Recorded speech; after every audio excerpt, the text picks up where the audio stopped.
Il y avait beaucoup d'attentes autour de toi quand tu as signé à Rize, tu as bien commencé, tu as marqué de beaux buts. Mais après, il y a eu une période de blessure qui était assez longue. Et après, tu reviens encore en puissance, tu as encore marqué, tu as fait des passes D. Comment tu peux résumer cette période-là?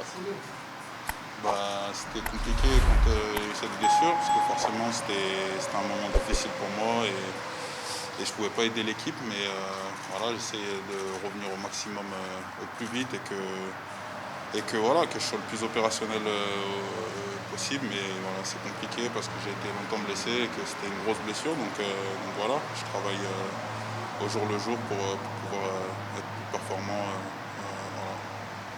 Ya benim için zor bir süreçti çünkü geldiğim andan itibaren oynuyordum ve sonrasında bu sakatlık denk geldi ve sakatlık aslında beklediğimden daha uzun sürdü, beklediğimizden daha ciddi bir durum meydana geldi.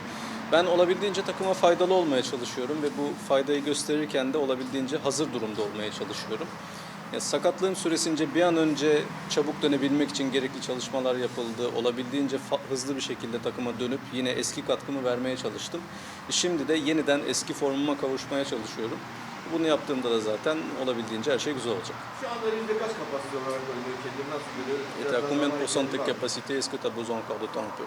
Bien sûr, j'ai besoin de temps, ça ne revient pas comme ça. Donc voilà, c'est sûr que j'essaie que ça revienne au plus vite, mais voilà, il faut du temps et je ne sais pas combien de temps, mais ça prendra le temps qu'il faudra. Mais voilà, en tout cas, je mets tout à dispo pour pouvoir revenir au plus vite. Ya, tabii ki şu anda %100 durumda değilim ama elimden geleni yapıyorum bir an önce hazır duruma gelmek için. Ne kadar zaman alacağı konusunda size net bir şey söyleyemem çünkü uzun bir süre sahalardan ayrı kaldım. Ama gerekli bütün çalışmalar yapılıyor şu anda teknik heyetimizle beraber.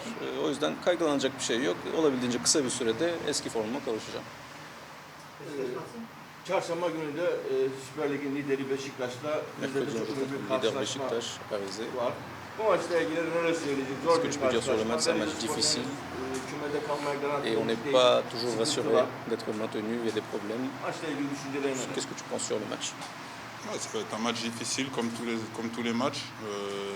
Ils sont premiers, donc c'est pour une bonne raison. Hein. Ils sont en haut du tableau, donc ça va être un match compliqué. Et nous, on essaye vraiment d'aborder ce match de la meilleure des manières, de se préparer bien à l'entraînement. Et on va tout faire pour gagner ce match et se rassurer. Tabii dediğiniz gibi çok zor bir maç olacak. Ligin lideriyle oynuyoruz ve Beşiktaş tesadüfen orada değil. Gerçekten iyi oynadığı için konumda. Bizi zor bir karşılaşma bekliyor ama biz idmanlarımızı buna göre programladık ve antrenmanlarda olabildiğince iyi hazırlanıp biz o maçı kazanmak için sahaya çıkacağız. Umarım da kazanırız ve bir an önce rahat bir konuma erişiriz. Sezon başında geldiği zaman Thomas vardı hocam. Thomas'ta çalıştı. Onun sakatlığı döneminde Rizespor'a Şumudika geldi gitti. Après Şumudika il était là pendant la période de blessure. Şeyi olmadı. Şimdi Bülent Hoca var. Maintenant il y a Bülent Uygun. Hem Bülent Hoca'yı nasıl değerlendiriyor hem de Rizespor'a bu sürecini nasıl anlatabilir? Qu'est-ce que tu peux dire sur le coach actuel et aussi cette période? Parce que tu as beaucoup d'expérience, tu as vu beaucoup de coachs. Et qu'est-ce que tu peux dire sur les mouvements, sur les changements? Sur les mouvements, sur les changements, c'est jamais trop bon hein, quand il y a des changements d'entraîneurs comme ça sur une saison. Mais voilà, c'est comme ça. Et puis voilà, on a un nouveau staff qui est là, qui essaye de nous donner le maximum d'informations pour pouvoir être bon et performant. Mais c'est vrai qu'il y a eu beaucoup de changements cette saison et il faut s'adapter.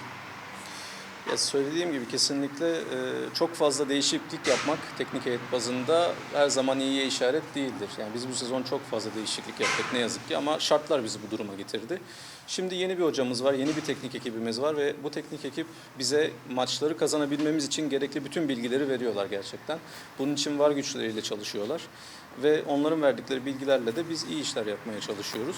Zor bir dönem oluyor tabii her seferinde yeni bir hocayla çalışmak ama biz buna göre hazırlıklı bir şekilde çalışıyoruz. Futbolun doğasında bunlar var. İrfan ülkesi Fransa Lig 1'den sormak istiyorum. Geçtiğimiz sene lig forması giyiyordu. L'année dernière de Lille. Et ils ont fait un comeback de 2-0 hier contre l'OL.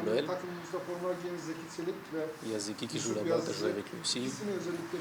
Spécialement, est-ce que tu peux dire quelque chose sur Youssouf et sur Zeki? Est-ce qu'ils ont les chances d'être champions cette année?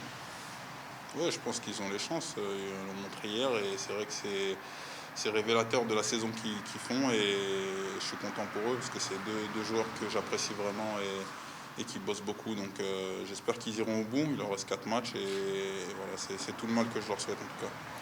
Kesinlikle ikisi de çok iyi oyuncular. Zeki de Yusuf da çok değerli oyuncular. Şu anda çok iyi bir performans sergiliyorlar. Bireysel olarak da takım olarak da. Dün aslında kazandıkları maç onların sezonunun özetiydi diyebiliriz. Hiçbir zaman vazgeçmediler ve çok iyi mücadele ettiler. Onlar için en iyisini diliyorum. Umarım bu çok çalışmanın karşılığı olarak da şampiyon olurlar.